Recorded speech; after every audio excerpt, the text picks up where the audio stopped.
नमस्कार दोस्तों, मैं हूं डॉक्टर संदीप पाल सिंह और आज हम जिस विषय पर बात करने जा रहे हैं वो है कोविड-19 का वैक्सीनेशन। तो उससे कुछ संबंधित जो जरूरी जानकारियां हैं या जरूरी क्वेश्चन है जिनके आंसर हम लोग ढूंढते रहते हैं, उनसे संबंधित हम आज बात करने जा रहे हैं। तो सबसे पहले बात करें, इंडिया में दो तरह की वैक्सीन आ रही हैं, कोविशील्ड और कोवैक्सीन। तो ये दोनों वैक्सीन जो सी है इमरजेंसी यूज़ ऑथराइजेशन के अंडर यूज़ की जा रही हैं। अब ज़्यादातर लोगों में ये एक भ्रांति आ रही है कि इमरजेंसी यूज ऑथराइजेशन मतलब इमरजेंसी में इसको यूज़ किया जा रहा है और इसके क्लिनिकल ट्रायल नहीं हुए हैं।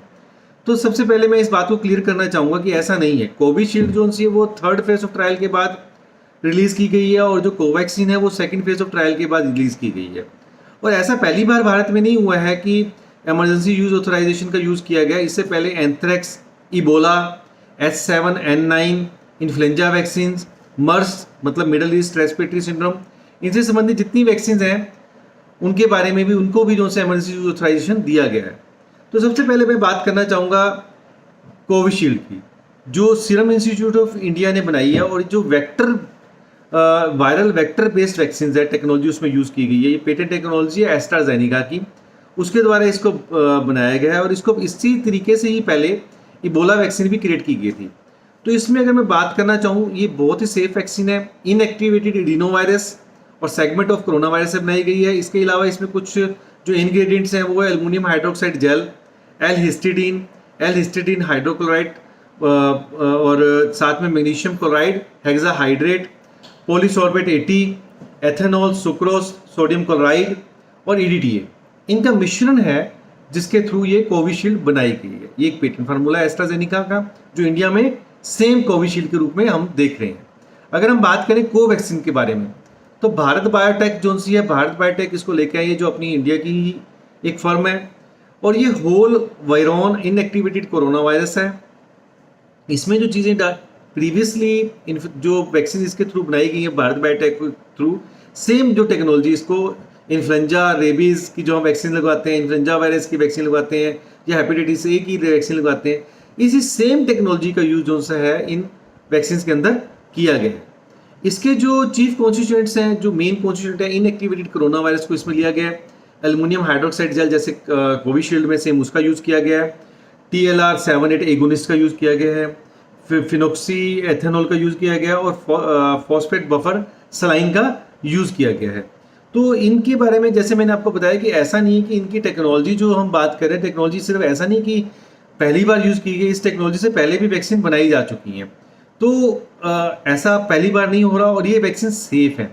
इनको जो रखने का टेम्परेचर है वो है +2 to 8 डिग्री टेम्परेचर तक, मतलब जो हमारा फ्रिज का साइड शेल्फ होता है उसमें हमको इसको प्रिजर्व करना होता है।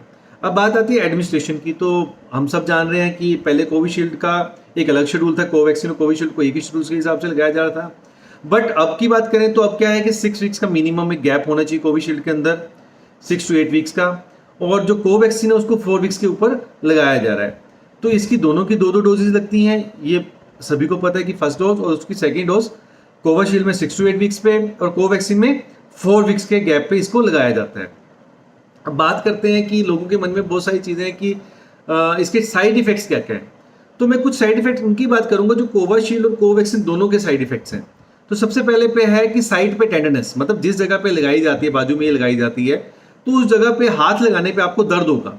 इसके अलावा बॉडी एक्स, शरीर में दर्दें, फटीक, थकावट, बहुत तरह एक अलग तरह की थकावट, शरीर में दर्दें, माइल्ड या बहुत तरह की पेन, शरीर में दर्दें होना, अर्थेल्जिया जॉइंट्स में पेन होना, नोजिया, उल्टी का कभी कभी बीच बीच में मन होना या वॉमिटिंग हो भी जाना, फीवर, चिल्स, इस तरह की बहुत सारी चीज़ें हैं जो दोनों में कॉमन है। लेकिन कुछ चीज़ें मैं आपको बताना चाहूँगा जो दोनों में अलग भी हैं, जैसे एब्डोमिनल पेन ज़्यादातर कोवैक्सीन के साथ देखी गई, ट्रेमर्स, हाथ पैर का कांपना, दैट इज ट्रेमर्स, और स्वेटिंग, बहुत ज़्यादा पसीना आना, डिजीनेस, गिडीनेस, बहुत ज़्यादा चक्कर आना, खड़े होने पे आंखों के सामने अंधेरा आना, और कोल्ड और कफ, ये खासकर कोवैक्सीन के साथ देखा गया। कोवैक्सीन के साथ साथ अगर हम बात करें कोविशील्ड, बहुत सारे लोग ऐसे हैं जो ज़्यादातर आजकल कंप्लेंट कर रहे हैं कि कोविशील्ड लगाते हैं उनको फीवर आता है, फीवर के साथ बहुत सारी दिक्कतें आती हैं। ये कॉमन दिखते हैं और ऐसा नहीं है कि ये इसी के साथ जुड़ी हुई हैं, बहुत सारी ऐसी वैक्सीन हैं जिनके साथ ये चीज़ें जुड़ी हुई हैं और कॉमनली होती हैं और जिनसे हमको घबराना भी नहीं चाहिए। तो बात आती है रेयर जो साइड इफेक्ट है वो है डीमाइलिनेशन। डीमाइलिनेशन डिसीजेज जो सी हैं वो कोविशील्ड से डेवलप हो सकती है। उसमें क्या डिप्लोपिया मतलब आंखों से दो दो दिखना, या अटैक्सिया जो पेशेंट है उसका जो चलने की चाल है वो एक अलग तरह की हो जाना, जो सी है चाल में फर्क आ जाना। क्लोनस बहुत ज़्यादा मांसपेशियों का जकड़ जाना, जो है हाथ का पैरालिसिस हो जाना, सारे शरीर में आधे हिस्से का पैरालिसिस हो जाना या पूरे शरीर का पैरालिसिस हो जाना, सेंसेशन को आप सेंसिटिव नर्व फाइबर से सेंसेशन को फील ना कर पाओ ऐसा हो जाना। हियरिंग एंड स्पीच डिसऑर्डर्स, ना तो बोल पाए आदमी और ना ही सुनने में भी थोड़ी सी क्षमता में फर्क होना। पैरास्थीसिया एक अलग तरह की सेंसेशन आना। इनकॉन्टिनेंस ऑफ यूरिन और स्टूल, इस तरह की एक सेंसेशन आना कि स्टूल निकल जाना या पेशाब निकल जाना। ये है सारे डीमाइलेशन, जो हमारे न्यूरॉन होते हैं, नर्व्स होती हैं, उनके ऊपर एक शीट होती है। जब वो शीट का काम क्या है, मैसेज को कन्वे करना एक नर्व से दूसरी नर्व में। तो जब वो मैसेज कन्वे नहीं हो पाता इसकी वजह से, तो ऐसे डिसऑर्डर जो मैंने बोला डीमाइलिनेटिंग डिसऑर्डर्स, वो कोविशील्ड से बनते हैं। तो ये बात हुई इसकी, खासकर जो इसके साइड इफेक्ट्स हैं। अब बात करते हैं कॉन्ट्राइंडिकेशंस। कॉन्ट्राइंडिकेशंस की क्या है? देखिए, दो तरह की कॉन्ट्राइंडिकेशंस हम इसमें कर सकते हैं। एक तो वो है जो जिनको हम कहेंगे परमानेंट कॉन्ट्राइंडिकेशंस। परमानेंट कॉन्ट्राइंडिकेशंस क्या है कि किसी व्यक्ति को अगर इससे एनाफाइलेक्सिस मतलब अगर रिएक्शन हुई है, या इसकी जो कॉन्स्टिट्यूएंट्स मैंने आपके साथ बात की है उनमें किसी के साथ किसी को एलर्जिक प्रॉब्लम हुई है, चाहे वो इमीडिएट हुई है या डिलेट। इमीडिएट का मतलब साथ के साथ, डिलेट का मतलब 1 से 2 दिन बाद अगर उसको इस चीज़ से दिक्कत आई है, और अगर पहले की कोई प्रीवियस एलर्जी की रिएक्शन है तो उनको ये व्यक्तियों को नहीं लगवानी चाहिए। बात आती है प्रेगनेंसी की, तो प्रेगनेंसी में इसको नहीं लगवाना चाहिए क्योंकि अभी तक इस तरह की किसी कोई स्टडी नहीं हुई है, किसी तरह का कोई इस तरह का कोई लैब डाटा हमारे पास अवेलेबल नहीं है कि प्रेग्नेंट वूमन को लगाने पे कैसा रहेगा। तो प्रेग्नेंट वूमन में इसको नहीं लगाना चाहिए। हाँ, लैक्टेशन मदर्स में अब लेटेस्ट रिकमेंडेशन के अकॉर्डिंगली जो वुमेन्स दुग्ध पान कराती हैं, अपने बच्चों को दूध पिलाती हैं, उसमें ये वैक्सीन सेफ है और उनको लगाई जा सकती है। अब बात आता है कि टेम्परेरी किन व्यक्तियों में नहीं लगानी चाहिए, मतलब आप उनको थोड़ी देर के लिए उसको डेफर कर दें, थोड़ी देर के लिए उसको टाल दें। तो ऐसे व्यक्ति जिनको कोविड-19 की इन्फेक्शन इस समय प्रेजेंटली चल रही है, वो एक्टिव केसेस, उनके ऊपर वायरल लोड खूब है, तो ऐसे व्यक्तियों को हम लोग कोरोना वैक्सीन नहीं लगा सकते। दूसरा है पेशेंट जो से ऐसे जो जिनको मोनोक्लोनल एंटीबॉडीज दी गई या प्लाज्मा थेरेपी दी गई है, तो किसी व्यक्ति को अगर प्लाज्मा थेरेपी दी गई है तो उसके बाद उसको 3 महीने की वेट करनी चाहिए वैक्सीन लगवाने के लिए। सिमिलरली जिसको एक्टिव कोविड इन्फेक्शन है और वो अभी इन्फेक्शन से उभरा है अपना आइसोलेशन पीरियड लेके, तो उसको भी कम से कम 3 महीने तक की वेट करनी चाहिए, लेकिन ऑलमोस्ट 2 से 3 महीने के बाद वो उसको लगवा सकता है। फिर ऐसे पेशेंट जो हॉस्पिटलाइज्ड हैं, किसी भी कारण से हॉस्पिटल में दाखिल हैं, अनवेल हैं, वो ठीक नहीं है, तो ऐसे पेशेंट्स में भी इम्यूनिटी रिस्पॉन्स को देखते हुए उनको इस चीज़ को थोड़ी देर के लिए डिले कर देना चाहिए जब तक वो ठीक नहीं हो जाते हैं। तो बात आती है कि बहुत भ्रांतियां आ रही हैं कि इसमें डाइक्लोफेनिक नहीं यूज़ करना चाहिए, इसमें ये नहीं यूज़ करना चाहिए, वो नहीं यूज़ करना चाहिए, बुखार है तो क्या यूज़ करना चाहिए। तो एक पते की बात कहूँगा कि इसमें पैरासीटामोल जो है 650 मिलीग्राम की डोज में बहुत सेफ है। हम पैरासीटामोल का इसमें अगर यूज़ करते हैं, चाहे वो दर्दे हैं, चाहे वो शरीर के अंदर बुखार आ रहा है, तो वो काफ़ी हद तक सेफ है। आप उसको 3 से 4 बार दिन में ले सकते हैं और ये सेफ है। अब बात आती है कि कुछ लोग क्वेश्चन पूछते हैं कि क्या हम जो खासकर है अल्कोहल ले सकते हैं इसके साथ, मान तो कोई किसी ने कोरोना वैक्सीन लगवाई है तो ऐसा कोई अभी तक हमारे पास एविडेंस नहीं और ऐसा कोई अभी तक रिएक्शन का कोई ऐसा केस नहीं आया जिसके बेस पर हम ये कहें कि पेशेंट जिसने कोविड वैक्सीन लगवाई है वो अल्कोहल या ड्रिंक नहीं कर सकता। एक बहुत बड़ी आती है। इसके बाद एक आता है कि कुछ लोगों में बड़ी ज़बरदस्त भ्रांति हो रही है, जो पहले भी काफ़ी केसेस में जैसे पोलियो वैक्सीन को लेकर हुई कि ये फीमेल इनफर्टिलिटी क्रिएट करता है, मतलब औरतों में बाझपन क्रिएट करता है। ऐसा बिल्कुल नहीं है। पहले अगर मैं बात करूं मीजल्स को लेके, पोलियो को लेके ऐसे बहुत सारे अफवाहें फैलाई गई, सेम इसी तरह इस कोविड वैक्सीन को भी लेकर बहुत सारी अफवाहें फैल रही हैं, तो हमको इन अफवाहों से बचना चाहिए। अब बात आता है कि क्या वैक्सीनेशन लेने के बाद आप फ्री हैं कि आपको प्रिकॉशन वगैरह बरतने की जरूरत नहीं है या कुछ नहीं करने की जरूरत, बिल्कुल नहीं। Same mask, same precautions, mask, 2 गज दूरी और हाथों को साफ सफाई, चाहे आप सैनिटाइज से करें चाहे आप हाथ धोएं, जैसे पहले की तरह करते थे वैसे ही उस तरीके से जरूरी है। अब बात आती है कि अगर मैंने एक बार वैक्सीन ले ली, कोई भी वैक्सीन, चाहे मैंने कोविशील्ड ली, चाहे मैंने कोवैक्सीन ली, तो मैं कितनी देर तक उससे प्रोटेक्टेड रहूंगा।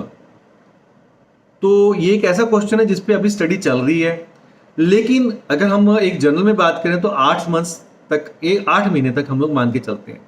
जब एक बार आपको वैक्सीन लग गई तो जब सेकेंड वैक्सीन लगती है तो उसके 2 से 3 हफ्ते के बाद ऑलमोस्ट काफ़ी हद तक इम्यूनिटी डेवलप हो जाती है और वो ऑलमोस्ट 8 महीने रहती है।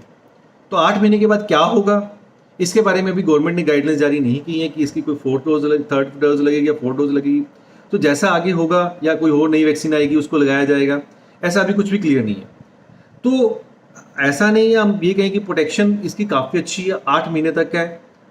कितनी परसेंटेज में प्रोटेक्शन है, तो 70% जो है कोविशील्ड और 78% कोवैक्सीन प्रोटेक्शन देती है। अब इसमें जो गैप है 70 का मतलब 30% का गैप या 22% का गैप, तो वो ऐसा इस वैक्सीन में नहीं, ऐसी बहुत सारी वैक्सीन है जिनमें हम बात करें तो ऐसा गैप है। मतलब अगर हम वैक्सीन ले रहे हैं तो इसका मतलब ये नहीं कि हम पूरी तरह से सुरक्षित हो गए, ऐसा नहीं है। अब लोग कहते हैं कि हमने तो वैक्सीन लगवाई थी जी हमको कोविड हो गया, तो ऐसा कुछ भी नहीं है। जब हम वैक्सीन लेते हैं तो कोविड हो भी सकता है, ऐसा जरूरी नहीं है कि नहीं हो सकता। जैसे बाकी वैक्सीन है वैसे इसके साथ भी हो सकता है। अब बात आता है कि क्या ये वैक्सीन जो न्यूअर स्ट्रेन्स हैं, जो नई स्ट्रेन्स आई हैं, उनमें काम कर रही हैं कि नहीं कर रही। देखिए ऐसा नहीं है कि ये रीजनेबल अमाउंट तक, कुछ अमाउंट तक उनके अगेंस्ट म्यूटेटेड स्ट्रेन्स के अंदर काम कर रही हैं, क्योंकि जो इसके अंदर एंटीबॉडीज बनती हैं वो स्पाइक प्रोटीन के अगेंस्ट बनती हैं, और स्पाइक प्रोटीन बहुत जल्दी से म्यूटेट नहीं होता है। उसके अगेंस्ट एंटीबॉडीज जो बनती हैं वो कई तरह के जो म्यूटेटेड जीन्स हैं उन पे काम कर रही हैं। तो अब कई लोगों का क्वेश्चन है कि कोविशील्ड बेस्ट है या कोवैक्सीन बेस्ट है, इसमें से कौन सी वैक्सीन है जो सबसे बेस्ट मान के चले, हम किसको लगवाएं। पहली बात तो आपके पास ऑप्शन नहीं है, जो गवर्नमेंट के पास अवेलेबल है सबसे पहले तो हमारे को वो लगवानी चाहिए। दूसरी बात ये है कि ऐसा कुछ नहीं है, कुछ हद तक ये कहा जा सकता है कि टाइम पीरियड का फर्क है। कोवैक्सीन हम लोग 28 दिन के बाद ले लेते हैं और उसके 2 हफ्ते के बाद हमारी इम्यूनिटी डेवलप होनी शुरू हो जाती है। लेकिन कोविशील्ड की बात करें तो 42 दिन मिनिमम पीरियड जो है, मतलब 6 से 8 हफ्ते, उसके भी आगे 2 हफ्ते, तो उसके बाद हमारी इम्यूनिटी डेवलप होती है। सिर्फ इतना फर्क है, इसके ज़्यादा कोई फर्क नहीं है एफिकेसी के अंदर जो है। तो अब एक क्वेश्चन आता है कि मैंने आपको बता दिया 2 से 3 हफ्ते तक के अंदर इम्यूनिटी डेवलप हो जाती है।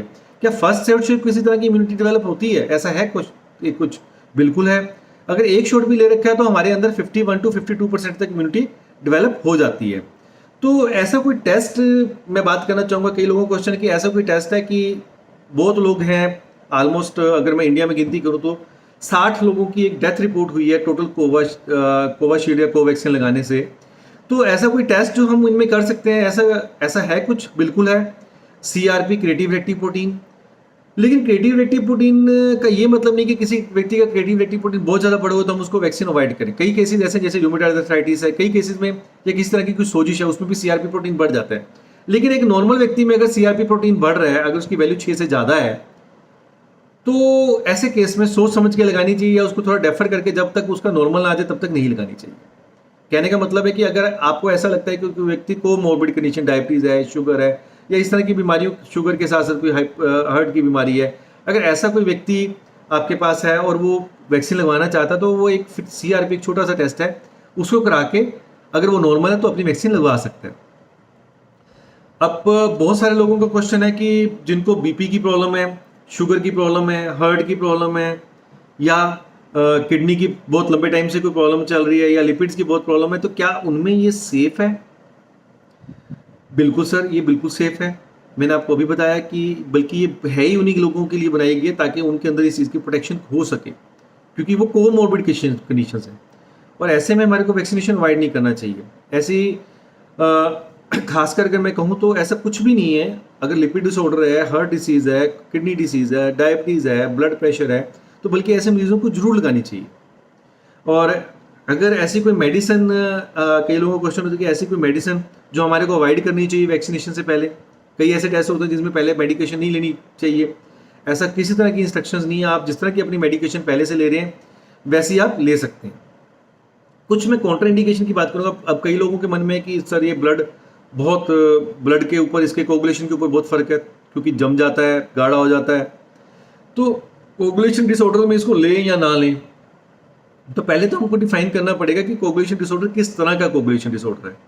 जैसे अब हीमोफीलिया है, हीमोफीलिया में क्या होता है कि छोटी सी भी चोट लगी तो सारी वहाँ पे इतना बड़ा ब्लड या तो यूज आउट हो जाएगा, वहाँ से बहना शुरू हो जाएगा, रुकेगा ही नहीं, क्योंकि वहाँ पे कोगुलेशन फैक्टर हमारी बॉडी में जीन्स में ही नहीं है। लेकिन जहाँ कुछ लोग एंटीप्लेटलेट थेरेपी ले रहे हैं, या आप एस्प्रिन पे हैं, या किसी कैंसर की थेरेपी के पे हैं, तो वहाँ पे आप इसको ले सकते हैं। ऐसा नहीं है कि वहाँ पे आप ले नहीं सकते। कई चाहे प्लेटलेट्स, एंटीप्लेटलेट ड्रग ले रहे हैं या एस्प्रिन ले रहे हैं, या कोई कैंसर से रिलेटेड आप कीमोथेरेपी ले रहे हैं, तो ऐसे लोग भी ले सकते हैं, उनमें सेफ है। अब बात आती है इम्यूनो, साथ ही इसके साथ जो कोगुलेशन डिसऑर्डर के साथ एक चीज़ जुड़ी है वो है इम्यूनो डेफिशिएंसी।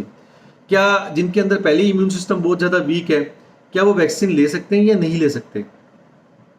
देखिए, अगर कॉन्जेनाइटल इम्यूनो डेफिशिएंसी है, मतलब अगर बचपन से इम्यूनो डेफिशिएंसी है, एक तो वो होगी, एक दूसरी है जो इम्यूनो सप्रेशन हुआ। इस तरह की इम्यूनो डेफिशिएंसी में हम इस बारे में अभी तक कोई क्लियर कट गाइडलाइंस नहीं है जो कॉन्जेनाइटल है, लेकिन जो इम्यूनो सप्रेशन जैसे एड्स जैसी बीमारियों या कैंसर जैसी बीमारियों से जुड़ा हुआ है, वहाँ पे इसको लिया जा सकता है। या फिर ड्रग्स हैं, जैसे कैंसर के ड्रग्स हैं, या स्टेरॉइड्स पे बहुत ज़्यादा पेशेंट है, जैसे नेफ्रोटिक सिंड्रोम है या रूमेटॉइड आर्थराइटिस का केस है, अगर वो ऑलरेडी स्टेरॉइड्स पे है तो ऐसे पेशेंट्स भी वैक्सीन को ले सकते हैं, उनके लिए सेफ है। इसके बाद अगर बात करें वैक्सीन की कॉन्ट्राइंडिकेशन, खासकर लोग पूछते हैं कि क्रोनिक डिसऑर्डर्स हैं के केसेस, जैसे कार्डिक है, न्यूरोलॉजिकल है, पल्मोनरी है, जैसे लंग्स की प्रॉब्लम है, किडनी की प्रॉब्लम है, मैलिग्नेंसीज है, कहीं पे वहाँ पे कोई कॉन्ट्राइंडिकेशन है या नहीं है? तो ऐसा बिल्कुल नहीं है, उन लोगों के लिए भी ये वैक्सीन सेफ है। क्या अब एक क्वेश्चन आया था, महाराष्ट्र में एक ऐसी चीज़ हुई कि एक व्यक्ति को पहली बार कोवैक्सीन दी गई और दूसरी बार उसको कोविशील्ड दे दी गई। क्या ये सही है, या ऐसा किया जाए कि 2 वैक्सीन ये लगवा लीजिए, 2 वैक्सीन ये लगवा लीजिए? जी बिल्कुल गलत है। गवर्नमेंट के शेड्यूल के अकॉर्डिंग जो वैक्सीन, अगर उसको एक व्यक्ति को कोवैक्सीन लगी है तो सेकेंड टाइम भी उसको कोवैक्सीन लगेगी, अगर उसको कोविशील्ड लगी है तो उसको कोविशील्ड ही लगेगी। अब बात आती है सेकेंड डोज के बाद भी कोई किसी की जरूरत है? अभी तक ऐसा कुछ, अभी तक सेकेंड डोज के बाद थर्ड डोज की जरूरत है या नहीं है, इसके बारे में अभी तक किसी तरह की क्लियर कट गाइडलाइंस नहीं है। अब बात आती है कि क्या मेरे को फर्स्ट डोज की वैक्सीन लेने के बाद भी अगर मान लो कोई मेरे को कोविड-19 हो जाता है, अगर एक व्यक्ति ने फर्स्ट वैक्सीन ले ली और इन द मीन टाइम उसको कोरोना हो जाता है, तो उसको क्या करना चाहिए? उसको अपना शेड्यूल डेफर कर देना चाहिए, मतलब टाल देना चाहिए। उसकी जो सेकंड डोज है उसको ठीक होने के 3 महीने बाद लगेगी जो सी है। अब आता है नेक्स्ट क्वेश्चन। ऐसा भी है, कई लोगों के मन में क्वेश्चन है कि अगर हम कोविड वैक्सीन ले लेते हैं तो हमारा रैपिड या आरटी-पीसीआर पॉजिटिव आएगा। बिल्कुल ऐसा कुछ नहीं है। आपके टेस्ट से और आपके कोविड वैक्सीन से एक दूसरे का कोई लेना देना नहीं है। आप बेफिक्र होकर इस तरह का टेस्ट करा सकते हैं। एक दूसरा आता है कि आपको एंटीबॉडी टेस्ट कब कराना चाहिए कोविड-19 का। अब आपने देखना है कि मेरे अंदर कितनी एंटीबॉडीज बन गई हैं। तो जब आपकी सेकेंड डोज होगी उसके 2 वीक्स के बाद अगर आप प्रॉपर आप इसको एंटीबॉडी टेस्ट कराना चाहते हैं तो आप उस टेस्ट को करा सकते हैं। तो उससे आपको पता चल जाएगा कि आपकी एंटीबॉडीज़ कितनी है, ताकि आप उस एंटीबॉडीज़ के हिसाब से अपने आप को जैसे आप अपना वर्क करना चाहते हैं डेली रूटीन का, वैसा कर सकें। तो ये जो हमने आज बात की, ये सारी थी कोविड वैक्सीन से रिलेटेड। मैंने आपको सारी चीज़ें इसमें कोशिश की है कि क्लियर करने की। फिर भी अगर आपको किसी तरह का कोई क्वेश्चन या कोई क्वेरी है तो आप उसको हमारे कमेंट बॉक्स में लिख सकते हैं और हमारे को भेज सकते हैं। अगर कोई भी आपको किस किस्म की आपको लगे कि कोई क्वेरी है तो आप इसको जरूर पूछिए। आपका बहुत बहुत धन्यवाद। Thank you.